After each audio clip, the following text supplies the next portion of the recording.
Halo, selamat malam sahabat pintar saham.id. Jadi malam ini saya akan live Instagram bareng salah satu dari pemegang Certified Elliott Wave Analyst Master pertama di Indonesia, yaitu Pak Daniel Agustinus. Jadi kita akan bahas tentang kupas tuntas bagaimana tips dari seorang trader yang memiliki certified di bidang Elliott Wave Master Analyst. Jadi jangan sampai jadi silakan siapkan pertanyaannya. Jadi selama 1 jam ke depan kita bakal bahas bareng tipsnya apa aja sih dan apa yang bisa kita lakukan sebagai seorang trader. Oke, ini udah ada yang nanya ya. Jadi nanti ya pertanyaannya bisa dikirim nanti pada saat acara berlangsung sebelumnya. Jadi nanti sambil menunggu dari Bitrate Elliottian, Pak Daniel, saya juga akan ngasih tahu. Jadi selama 1 jam itu kita bakal bahas gimana sih tips trading atau trader atau menggunakan Elliott Wave dalam melakukan trading. Jadi kan kita tahu di analisis teknikal itu ada banyak hal, mulai dari indikator, chart pattern, dan hal seperti itu.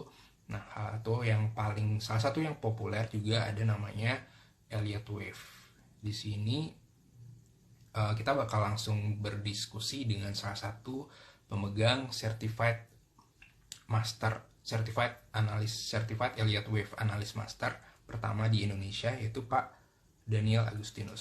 Sambil menunggu Pak Danielnya, nanti teman-teman juga bisa mengirim pertanyaan di kolom komentar ataupun bertanya langsung Pak. Oke. Ya, jadi nanti juga rekamannya akan ada kita pasang di IGTV-nya pintarsaham.id, bisa ditonton juga di sana nanti. Kemudian juga kalau ada pertanyaan jangan lupa nanti kita akan ngasih kejutan kepada salah satu penanya terbaik. Oke, nah ini dia sambil menunggu dari bitrate-nya. Oke, Pak, Bapaknya belum ya? Iya.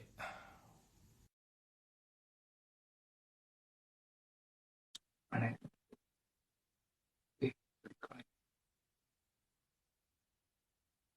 Eh, ya, sepertinya masih belum Pak Daniel ya, sambil menunggu dari Pak Daniel Agustinus.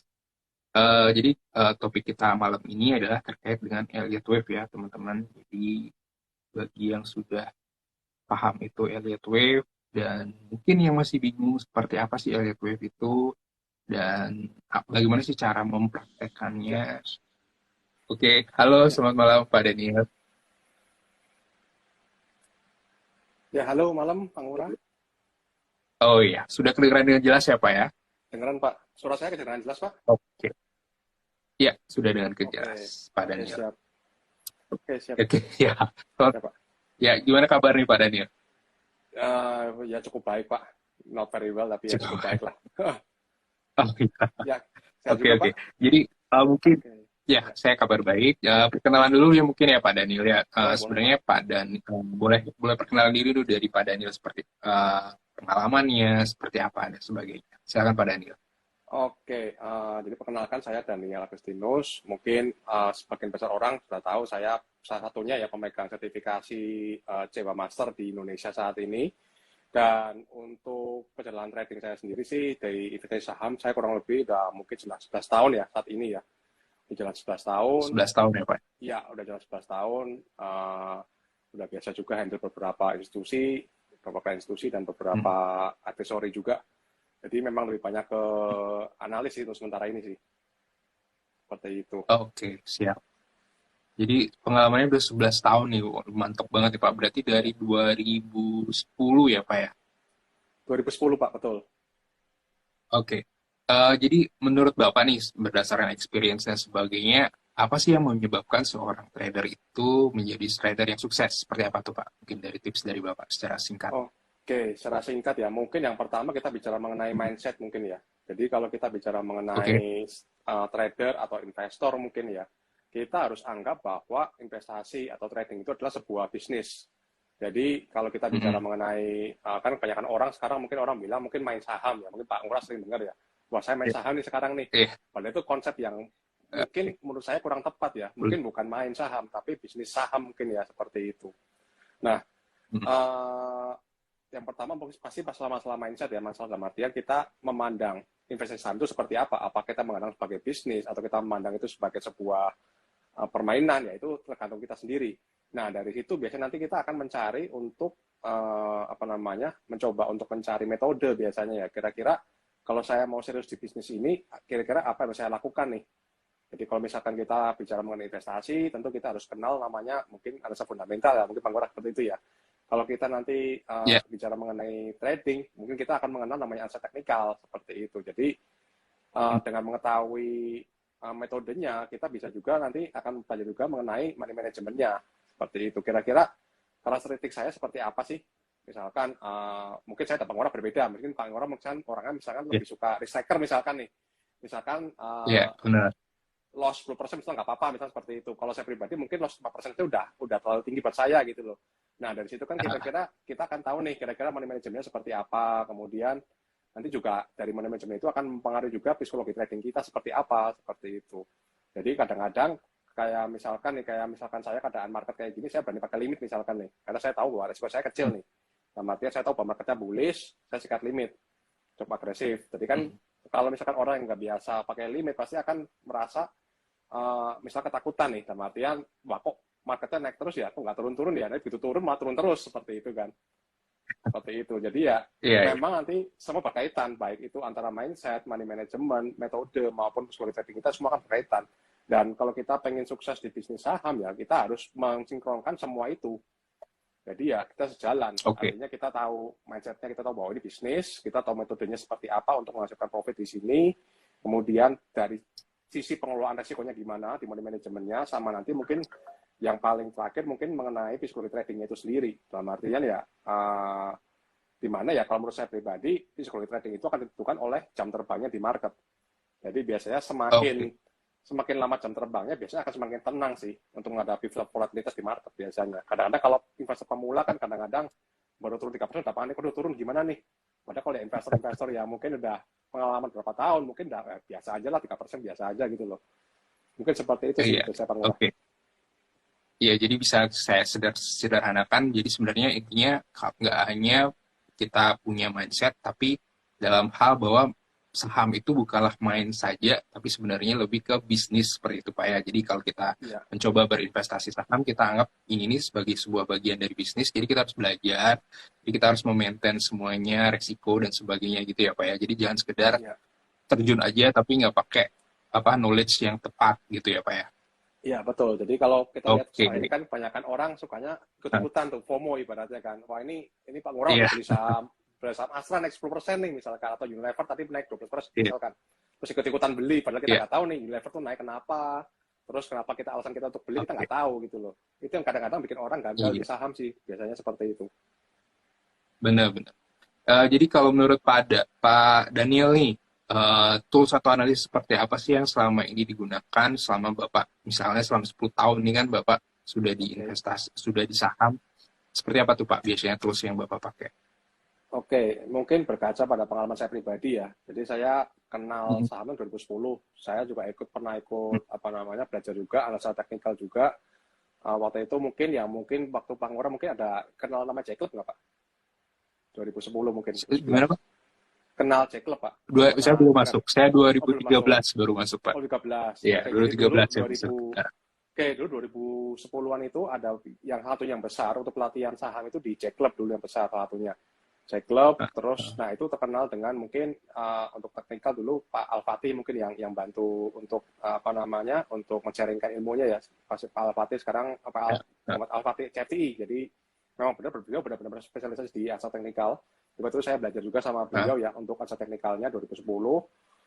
Kurang lebih mungkin saya pakai teknikal biasa itu kurang lebih mungkin sekitar 3 tahunan lah, 2-3 tahun sampai saya ketemu dengan Pak Wijen.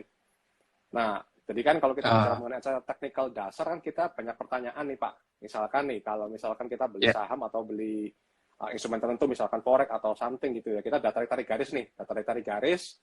Nah, kira-kira di titik itu harganya mantul atau enggak? Kan pertanyaan pertama ya kan. Pertanyaan keduanya adalah setelah mantul itu mau ngapain? Itu mau kemana harganya?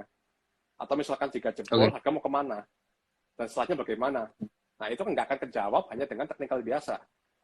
Kalau hanya dengan mengandalkan trendline atau mengandalkan misalkan candlestick misalkan, itu tidak akan bisa membaca 1 sampai 2 langkah, beberapa langkah ke depan nggak akan kebaca dengan teknikal biasa. Nah, semenjak saya kenal Pak Wijen 2013, saya kebetulan saya juga muridnya Pak Wijen dulu sama Pak Halim di BT Trading Course juga.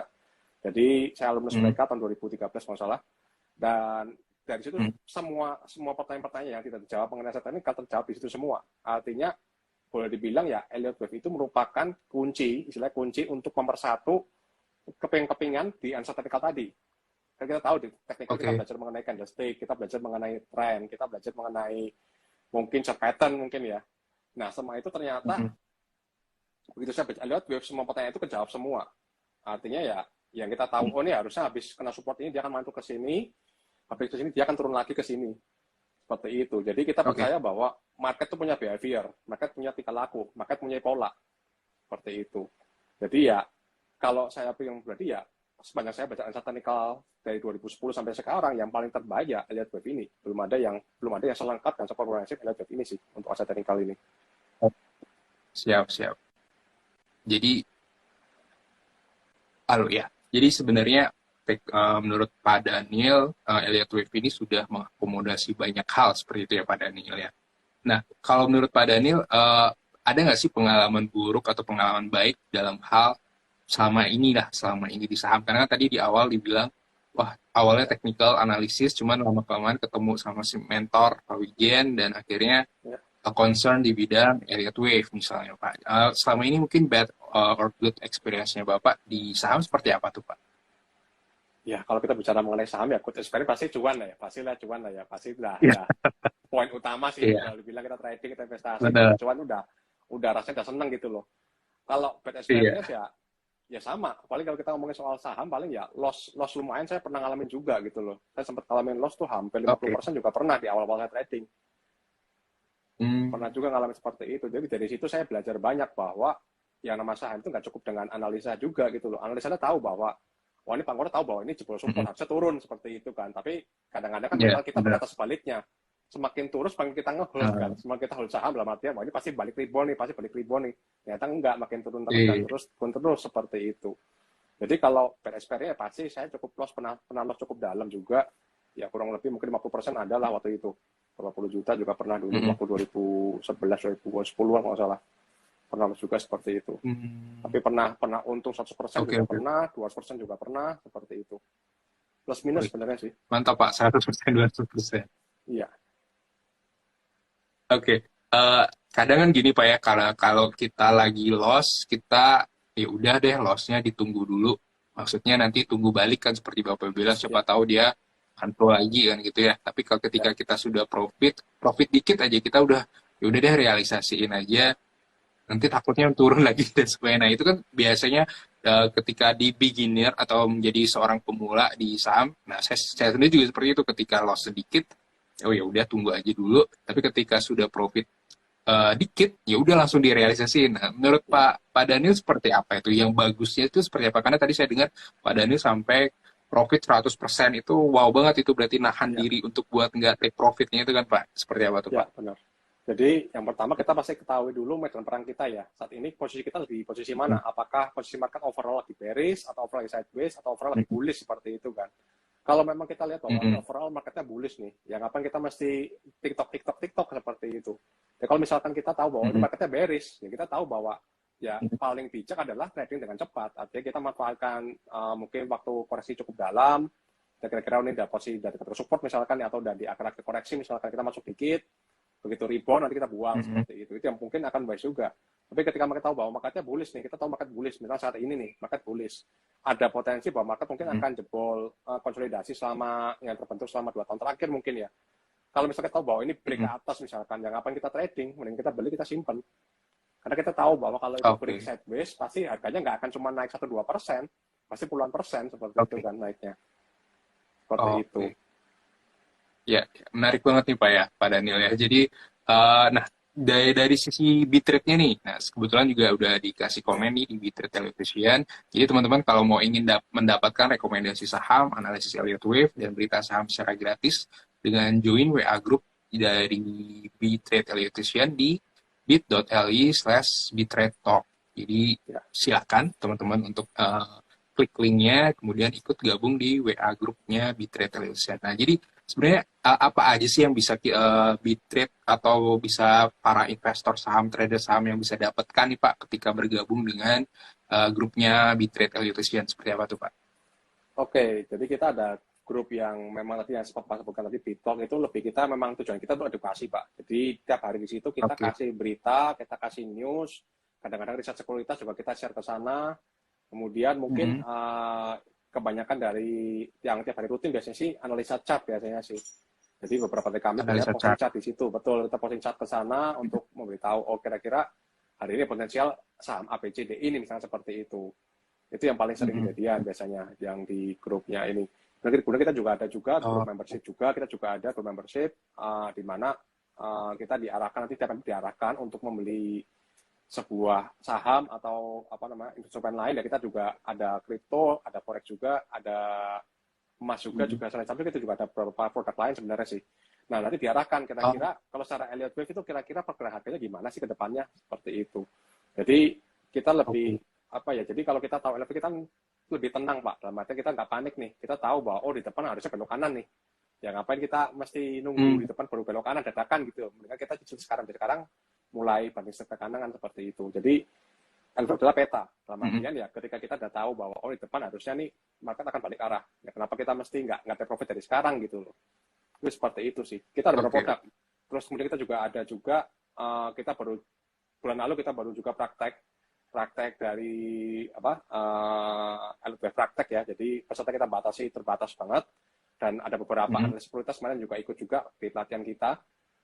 So far sih dengan adanya mungkin rekomendasi, kemudian analisa di grup itu, kemudian ada juga pelatihan baik itu teknikal ataupun nanti Elliott Wave seperti pada umumnya, diharapkan kita bisa memberi kontribusi pada kemajuan pasar modal Indonesia. Seperti itu. Jadi kita bisa membuka orang-orang untuk melek finansial, melek chart bahwa oh saham itu bukan judi loh, bukan tebak-tebakan loh, ada polanya seperti itu. Apalagi kalau kita bicara mengenai kalangan milenial saat ini, mereka bilangnya kan saham itu nggak akan naik kalau bandar nggak ngangkat. Benar nggak Pak? Atau misalkan betul, bandar nggak ngangkat, atau misalkan mereka ngomong bahwa asing adalah segalanya. Kalau asing nggak masuk, nggak akan naik tuh satu harga, misalkan kayak gitu. Padahal mau baik itu bandar, baik itu asing, itu adalah cerminan dari psikologi massa, psikologi market seperti itu. Dan yang namanya psikologi massa atau psikologi market itu boleh dibilang sudah tercermin di dalam grafik sebenarnya kan. Ketika bandar ngangkat harga, misalkan break resisten, ya berarti trennya mulai naik kan, seperti itu. Jadi kalau ada bilang bahwa bandar segalanya, asing segalanya, itu mungkin terlalu didoktrin oleh isu-isu yang berkembang di akhir-akhir ini seperti itu. Kalau kita angkatan mungkin Pak Ngurah 2013 mungkin nggak pernah istilah kenal bandarmologi ya. Belum ada istilah itu mungkin. Belum ada istilah seperti itu Pak. Betul. Belum ada istilah seperti itu. Ya. Jadi kalau dulu kita bicara mengenai bandarmologi pada umumnya sebelum kita ngomongin soal orang bilang itu broker sumari, itu dulu nggak ada. Kalau kita bicara mengenai bandarmologi, dulu yang populer kan tahun 2010 itu ada si Mbah.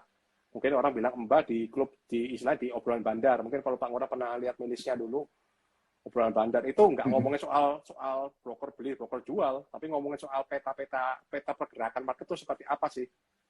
Jadi kira-kira kalau misalnya kita tahu saat ini misalkan banking digebuk nih, hari ini kan banking digebuk, misalkan BCA turun, BRI juga nanti stagnan, terus Telkom diturunin, dan naik apa consumer seperti itu. Jadi lebih ke arah peta kuda-kuda, kira-kira dengan market saat ini naik, kira-kira yang turun apa sih, yang naik apa sih, seperti itu.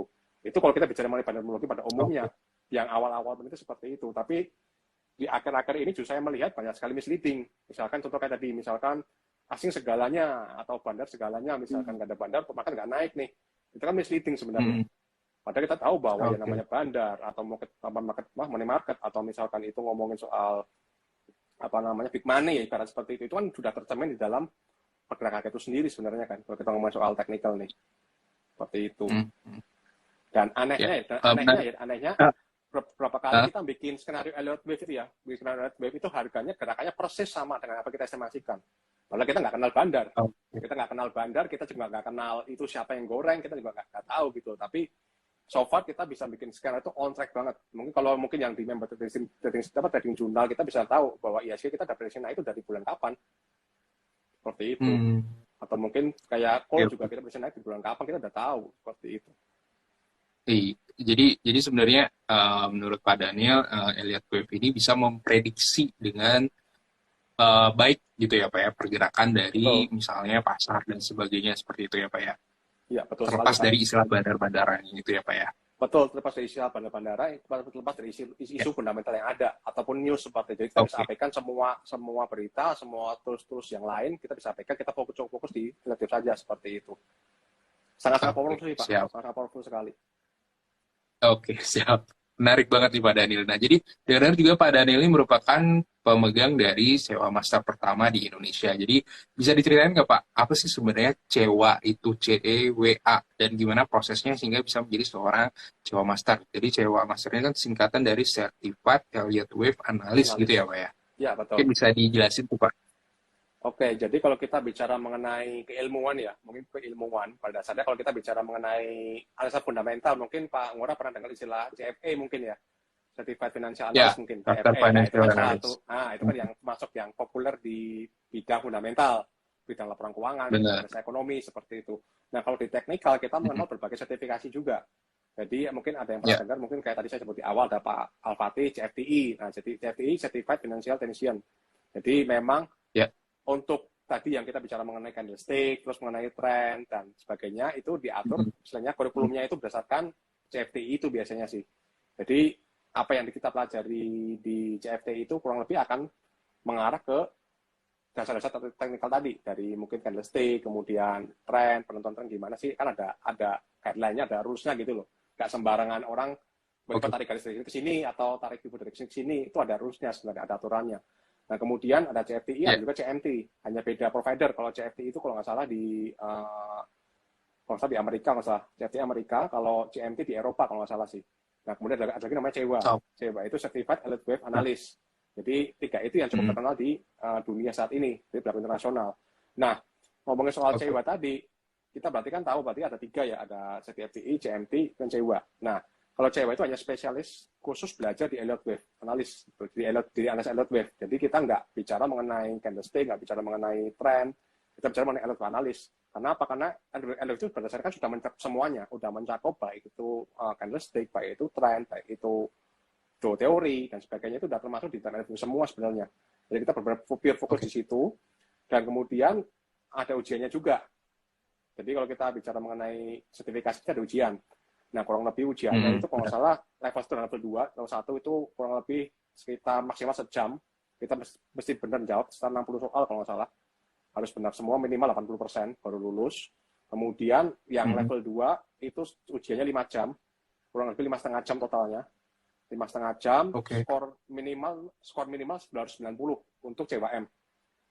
Jadi kalau saya CWM, rata saya tadi 90 untuk ke atas. Nah, seperti Pak Wijen, CEWA misalkan nih, CEWA dalam artian skornya berarti 80.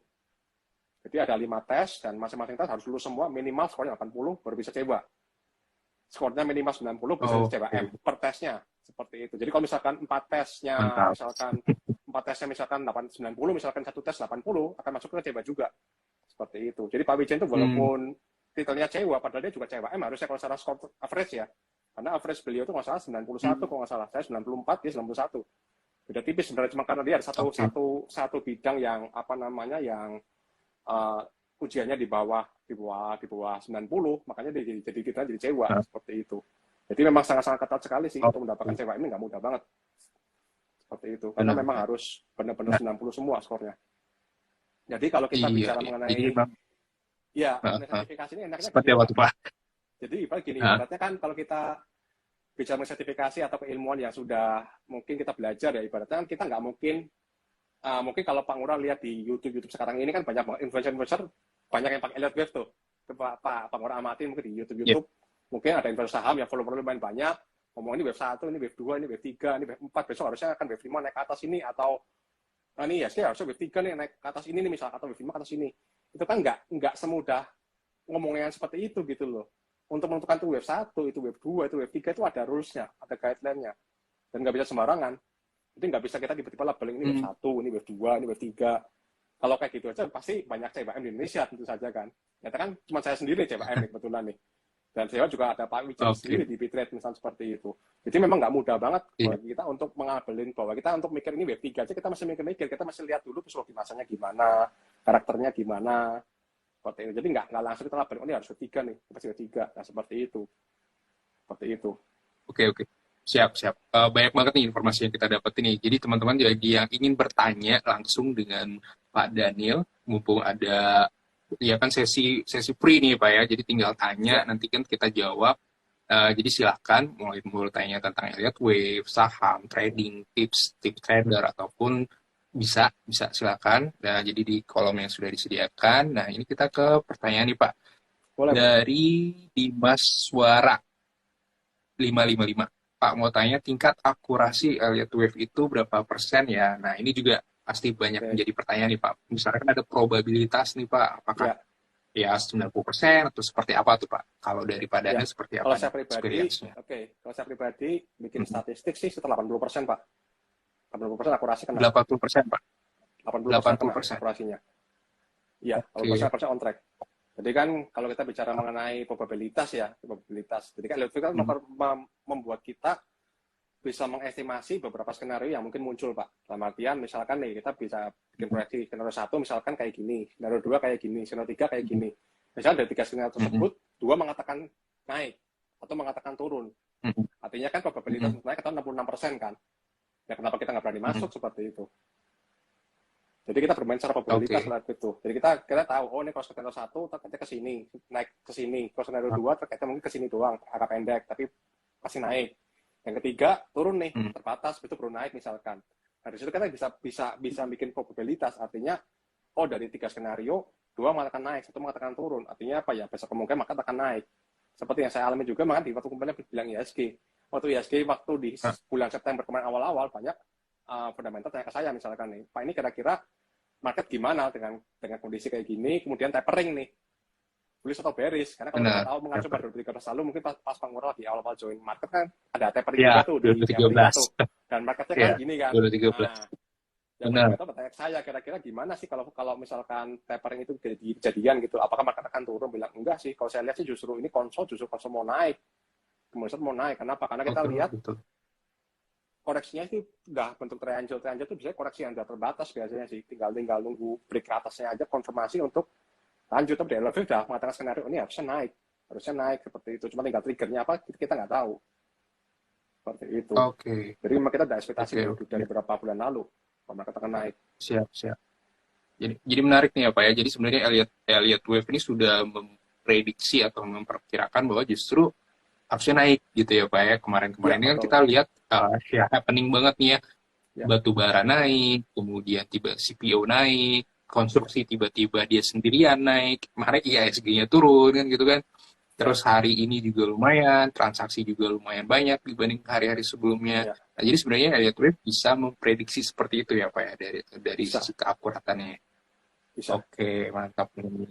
Jadi kita coba ke pertanyaan lagi nih Pak. Boleh Pak. Oke. Dari Muhammad Chandra Negara, bedanya bandar saham dengan pialang saham. Nah, mungkin ini beda topik ya, tapi mungkin Pak tadi kan kita sempat bahas ya tentang bandarologi, hal seperti itu kan, karena sebelumnya di awal-awal kita masuk 2010, pada Daniel saya 2013 memang belum ada istilah bandar-bandaran ya. Nah, baru happening di beberapa tahun terakhir ini. Nah, menurutnya mungkin dari Pak Daniel bisa bantu pertanyaan dari Pak Muhammad Chandra. Bedanya bandar saham dengan pialang saham. Jadi kalau bandar kan ya, kalau pialang saham ya, bandar saham itu boleh bilang ya mirip kayak broker yang kita pakai sehari-hari nih.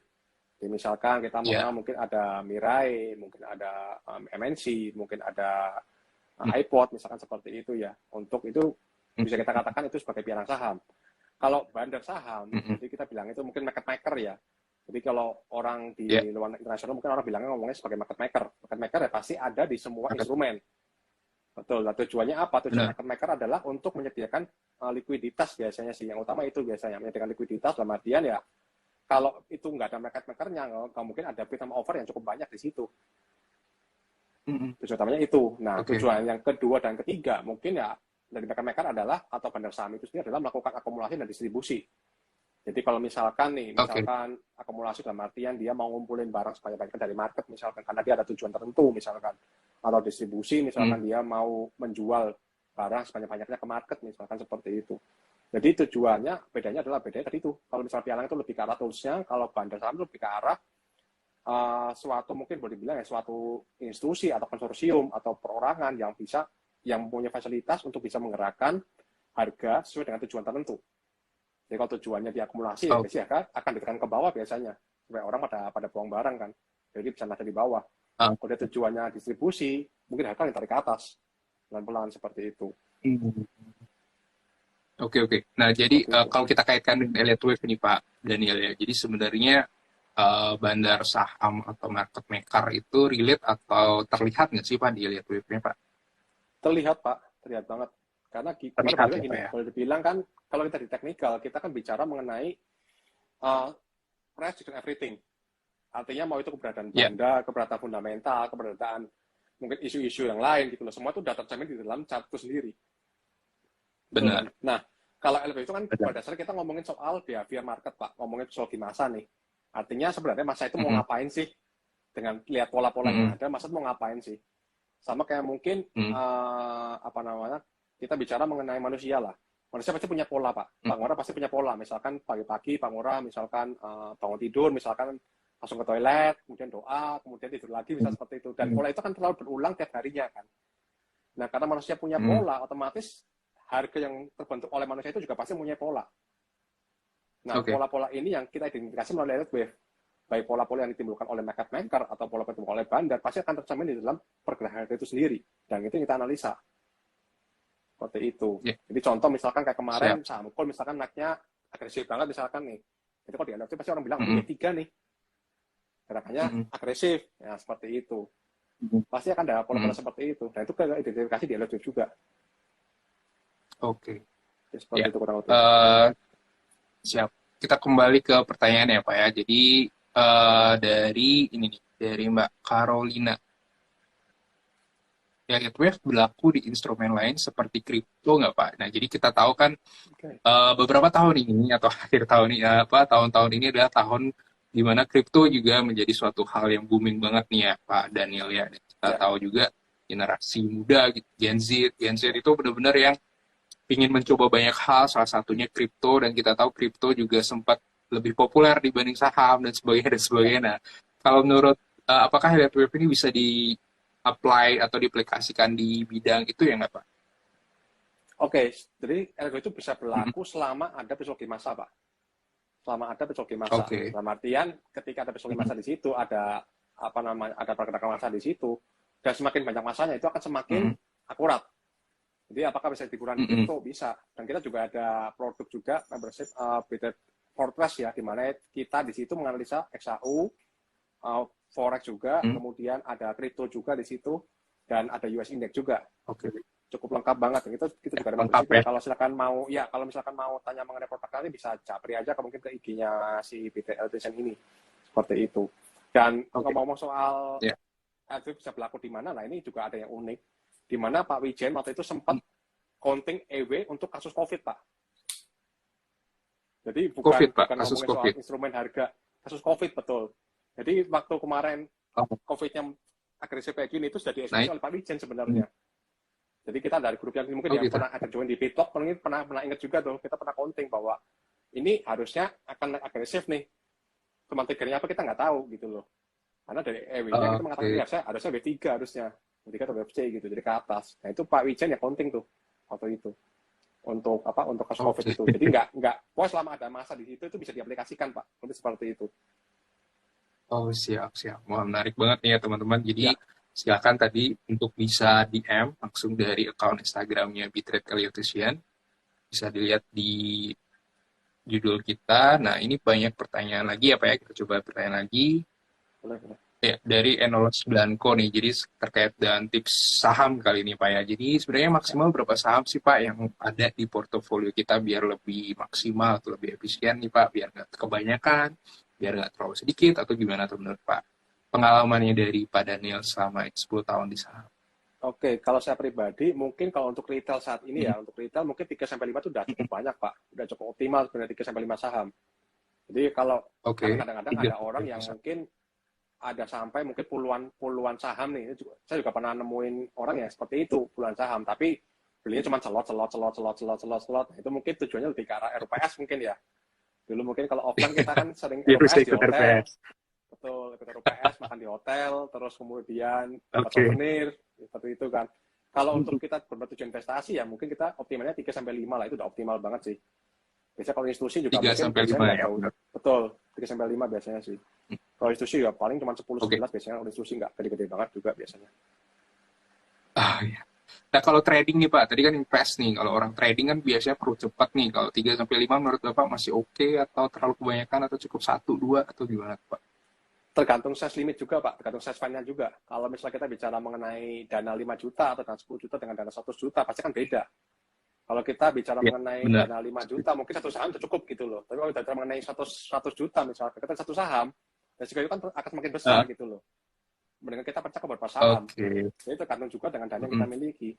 Semakin kecil akan lebih optimal jika kita hanya fokus ke saham. Tapi akan kalau misalkan kita dana semakin besar, akan lebih optimal jika kita bisa percaya itu ke beberapa derivatif, ke beberapa pilihan seperti itu. Oke. Jadi sebenarnya tergantung dari size yang kita punya dan risk yang bisa kita terima atau toleransi seperti itu ya Pak Daniel.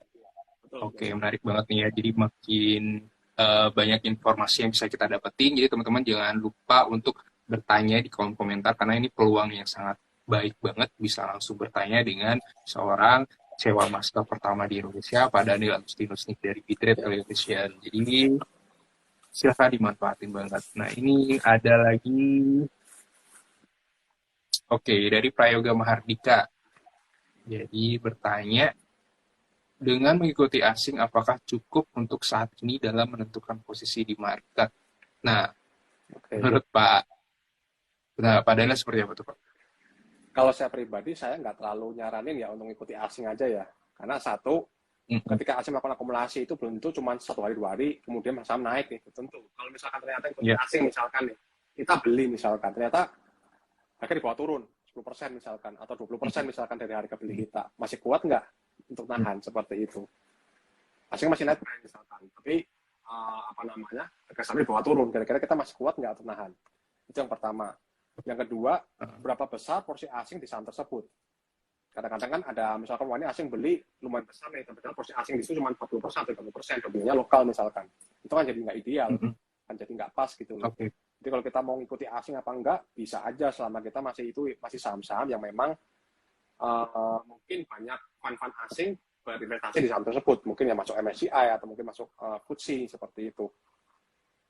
Oke. Jadi sebenarnya kalau mau ngikutin asing pun kita harus tidak hanya depend dengan lihat wah ini lagi diakumulasi asing 1 hari langsung kita ya udah ikut beli aja. Nah gitu ya Pak ya. Jadi kita harus tetap memperhatikan faktor-faktor lain mulai dari indeks MSCI, FTSE dan hal-hal lain gitu ya. Jadi saya juga merasa di saham itu kita nggak boleh ya udah satu itu aja ya udah clear gitu kan. Enggak, kita harus bisa mencoba mengelaborasi banyak informasi yang ada seperti itu ya mungkin ya Pak Daniel ya. Ya.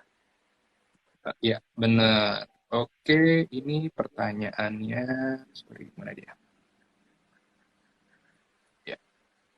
Dari Yande SJS, bagaimana cara screening saham nih Pak? Pertanyaannya. Karena kan kita ada 700-an emiten saham nih. Apakah Elliott Wave kita harus cek satu-satu atau seperti apa tuh Pak? Oke, mungkin saran saya seperti ini. Dalam artian, kalau kita bicara mengenai screening saham, kita harus punya namanya sub-universe. Artinya, kumpulan saham-saham yang memang harus kita analisa tiap harinya. Jadi nggak harus kita pantau saham itu kita ikuti semua, nggak. Paling ya kalau saya pribadi misalkan saya ambil dari tiap sektor, misalkan ambil 5 terbaik misalkan nih. Kalau dulu kan sektor IHSG itu ada 9 kalau salah ya, ada mungkin agriculture, ada mungkin basic industry misalkan nih. Kita ambil aja top 5-nya. Top 5-nya kira-kira bagus apa nih? Misalkan dari misalkan Alsip atau Ali, misalkan atau SMP misalkan, atau mungkin dari finance misalkan kita ambil BRI, BCA, Mandiri seperti itu. Saham-saham itu yang kita analisa tiap hari.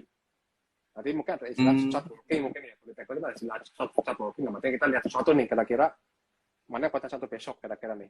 Ini kalau kita ngomongin soal scalping, ngomongin soal trading secara cepat misalkan seperti itu, lihat ini kira-kira menarik besok nih. Jadi akhir-akhir dari awal juga misalkan atau gimana. Dari situ kita bisa menentukan kira-kira nih kita mau entry di berapa, mau take profit di berapa, seperti itu. Jadi cara screening saham yang paling optimal memang harusnya manual sih. Manual ya Pak ya. Betul, itu paling optimal sih. Oke, oke. Jadi kalau bisa saya simpulkan tadi, sebenarnya cara screening saham dari Pak Daniel adalah Pak Daniel punya stock universe seperti itu ya Pak ya. Dan dari stock universe itu, dari misalnya kan saat ini sih sudah ada 11 jadi sektor ya Pak ya yang terbaru Mas ya. sektor, betul, terbaru sektor. Nah, yang terbaru, nah jadi masing-masing top 5-nya kita punya nih masing-masing sektor. Misalnya CPO, apa itu top 5-nya, finance siapa, konstruksi siapa, ini siapa, tambang Ya, siapa, nah seperti itu ya Pak ya. Dan jadi ya betul. top 5 itu yang kita benar-benar perhatiin pergerakannya, kemudian kita mencoba membuat trading plan-nya, mulai dari entry, take profit kapan, stop loss-nya seperti apa, seperti itu ya Pak Daniel ya. Ya betul, betul, betul, betul Oke, sekali. menarik banget nih. Ya, siap nih Pak Daniel. Jadi semoga bisa menjawab ya dari Pak Yandi, Das JS. Oke, jadi ada yang kirim pertanyaan juga di komentar nih ya. Ya, Ba- ya dari ini satu lagi dari Pak Dede Wirakusuma. Bagaimana cara menentukan posisi yang aman untuk masuk agar tidak menjadi nyangkuters gitu loh Pak. Oke. Ya, jadi kan kadang gini Pak ya, kita awalnya pengen jadi trader, tapi lama-kelamaan jadi investor karena nyangkut kan Ya, gitu ya Pak ya. Terus kadang kan orang, oh ya udah deh ikut gini aja, siapa tahu cuan kan gitu. Tapi kita nggak ya, paham why kita harus memilih saham itu. Itu sih yang banyak saya lihat problem dari investor atau trader pemula di saham, di mana mereka ya udah ikut-ikutan atau fear of missing out, FOMO, hal seperti itu. Nah kalau dari Pak Daniel sendiri, tipsnya sih bagaimana sih menentukan posisi yang aman untuk masuk ketika ada suatu posisi ini Pak, agar tidak menjadi nyangkuters nih kalau kata Dede Wirakusuma. Seperti apa tuh Pak? oke. Mungkin kalau kita bicara mengenai Mm-hmm. tidak nyangkut terus, ya otomatis kita harus disiplin nih. Kalau memang kita udah stop loss, ya kita Ya, harus buang gitu. Nah, untuk bisa menentukan stop lossnya benar. gimana, tentu kita harus kenal namanya teknikal. Itu udah wajib banget.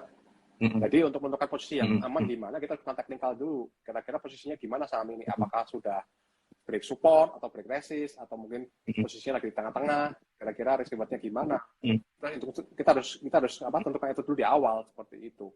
Jadi di saham itu boleh dibilang ya nggak ada posisi yang aman sebenarnya. Semua posisi itu pasti ada resikonya.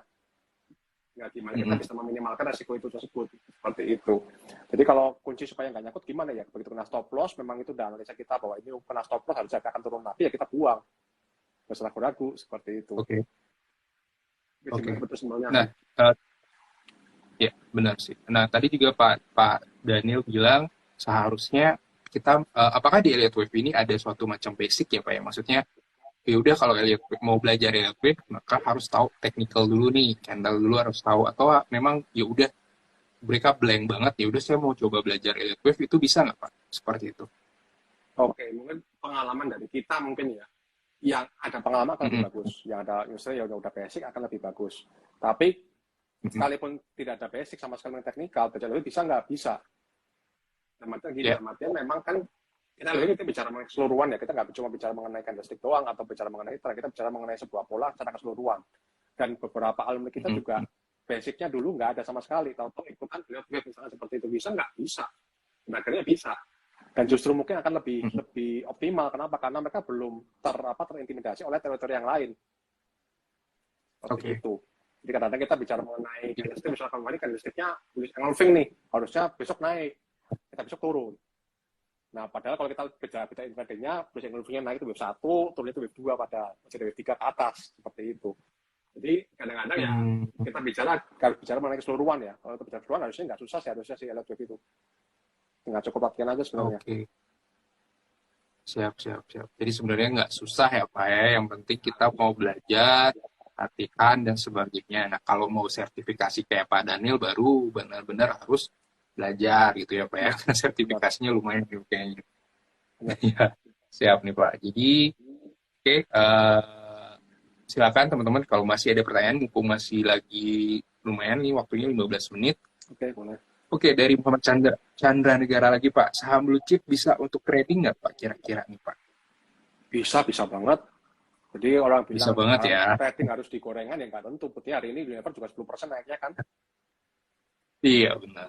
Hari ini lumayan nih Pak, BCA kemarin lumayan, BRI kemarin lumayan banget. Betul. Jadi memang semua satu ada siklusnya masing-masing lah. Kadang-kadang blue chipnya gerak, skenario-nya diem. Nanti blue chipnya berhenti, skenario-nya gerak. Jadi blue chip berhenti, scanner berhenti, yang gerak deadliner misalnya seperti itu, semua ada siklusnya. Jadi tergantung kita mau Benar, tradingnya, ya, tinggal setuju. kita pinter-pinter cari celahnya lah. Cari kira-kira besok apa yang potensial sih Oke, seperti itu. oke. Nah ini dari Mbak Carolina nih. Kira-kira Pak Daniel punya saham favorit nggak Pak? Mumpung ya kan lagi bagus nih market nih, siapa tahu teman-teman pada terinspirasi. Jadi wah ya kalau dapat cuan ya udah saya belajar elektrik lagi. Nah, seperti apa tuh Pak Daniel? Kalau saya pribadi nggak ada saham favorit Pak. Jadi saya Nggak ada saham favorit. nggak terlalu pengen favorit dengan satu saham, takutnya nanti begitu kita apa namanya bias lah artian mungkin harusnya memang kita tahu bahwa ini harus turun nih, tapi kita karena kita suka sama saham itu kita nggak jadi cut loss nih. Dulu ini pernah bikin Hmm, banyak nih gara-gara ya, bias misalkan, harusnya kita bias terus jadi kita nggak objektif melihat market seperti itu. Saya nggak ada sih saham favorit sih. oke.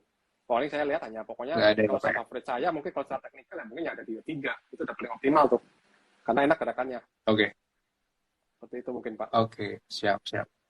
Ya, jadi banyak banget nih informasi yang udah didapetin. Jadi teman-teman jangan lupa untuk memfollow Bitrate Electrician dan juga bisa bertanya nih bergabung dengan grup WA yang tadi sudah disebutkan linknya di kolom komentar dan wait, ini nggak mau diklik ya. Nah, jadi menarik banget nih ya Pak Daniel ya. Jadi kita bisa dapat banyak informasi bahwa elektrik itu sebenarnya bisa kita gunakan untuk menghitung atau memprediksi dari behavior dari pasar gitu ya Pak Daniel ya. Seperti itu betul Pak. Ya, benar. Tunggu sebentar, ini terjadi error. Wait. Ya, siap. Oke, daripada ini mungkin ada kira-kira nih bocoran misalnya sektor apa sih yang sebenarnya ada peluang hingga akhir tahun ini? Karena kan akhir tahun dibilang masa-masanya window dressing nih. Apakah window dressing menjadi concern dari Wave atau hal seperti itu? Atau emang kita harus fokus aja ya udah blue chip aja deh sampai akhir tahun atau gimana tuh Pak Daniel? Blue chip menarik, sektor banknya juga menarik, Mm-mm. bank-banknya mungkin kayak BNI itu masih menarik banget, sektor konsumer kayak Unilever juga masih menarik, masih ada upside juga. Kalau mungkin dari sekian lainnya Oke. kita ada konstruksi itu juga cukup menarik, ada Bika, PTTP, BSKT dan seterusnya itu juga Mm-mm. kalau saya nggak salah ingat harusnya itu udah di awal-awal kenaikan untuk jangka menengah harusnya sih untuk itu untuk konstruksi tadi. Jadi kalau misalkan nanti ada koreksi dalam Oh, mungkin bisa dimakan untuk band weakness untuk konstruksi seperti itu. oke. Jadi sebenarnya masih ada peluang nih Pak ya. Terlepas Ya, dari apa yang terjadi, misalnya krisis utang Evergrande, properti di China, ya, tapering off, terus ancaman gagal bayar US. ya. Ya, jadi sebenarnya itu sudah hilang gitu ya Pak. Jadi kita sebenarnya fokus aja sekarang kepada investasi secara keseluruhan gitu ya. Seperti itu ya Pak ya. Dibilang hilang enggak sih Pak? Maksudnya itu sudah tercermin dalam market lah, sudah terpress in lah, sudah terpress in dalam market. Artinya memang market dari Surprise. awal duga akan ada tapering, akan adanya mungkin krisis di China misalkan seperti itu kan udah tercermin lah di dalam pergerakan harga sebenarnya sih seperti itu. Jadi menurut saya sih nggak perlu worry-worry Oke. banget selama memang chartnya bilang ini naik ya. Kenapa kita harus takut sama hal yang perlu turun seperti itu? Ini kan otomatis kan Ya, kapan dia turun benar pasti sih. market akan dengan tanda kan. Misalkan mau bikin lower low atau gimana Mm-mm. marketnya pasti akan dengan tanda seperti itu. Selama market masih naik ya udah Ya, santai-santai dulu benar-benar. aja seperti itu. Oke, jadi mungkin Pak Daniel bisa men-sharing apa saja sih yang bisa teman-teman nih, karena kan apa saja sih yang bisa ditawarin sama Bitter Television atau mungkin ada edukasi secara khusus terkait dengan Elliott Wave-nya seperti apa dan bagaimana caranya mungkin Pak Daniel? Oke, mungkin paling gampang join aja ke grupnya tadi, grupnya PT Talk ya. Kita di situ ada grup Talk, itu juga kita Mm-mm. share-share edukasi kita di sana. Karena kalau ada event webinar atau ada event misalkan kayak IG Talk seperti ini, kita akan sharing-sharing di sana biasanya. Jadi supaya nggak ketinggal informasi, baiknya bahwa nanti teman-teman semua mungkin join aja ke grup itu. Kita biasa akan share di sana tiap pagi ada Oke, berita, ada analisa market juga, ada analisa juga seperti itu. agak putus-putus ya Pak Daniel ya. Halo? Ya, halo Pak. Iya, agak putus-putus ya Pak Daniel ya. Ya kayak sinyal saya sebenarnya udah mulai itu nih Pak, udah mulai agak Sudah. lemah biasanya segini sih. Iya. Oke, oke. Siap, siap, siap. Oke, siap. Nah, ini nggak kerasa banget nih, memang kita sudah hampir 50 menit nih bahas tentang Blade Wave, tips dan dari Pak Daniel, terus dari pengenalannya, tips-tipsnya tadi juga menarik banget. Jadi teman-teman kalau yang ingin belajar terkait dengan Blade Wave lebih dalam, bisa gabung di WA grupnya Bitrate Elutasian. Iya. Nanti bisa juga follow di Bitrate maupun Mitra Saham untuk bertanya lebih jelas terkait dengan apa saja sih yang bisa ditawarkan oleh Bitrate untuk membantu teman-teman agar lebih cuan lagi dalam trading saham maupun investasi saham. Jadi bukan main saham ya, beda ya. Ini investasi saham maupun trading saham, berbisnis intinya. Jadi kalau berbisnis ya udah kita tuh harus belajar dulu. Jadi jangan hanya terjun tanpa ada pegangan atau toolsnya gitu. Oke. Daripada ini mungkin ada semacam uh, kira-kira nih prediksi terkait dengan IHSG.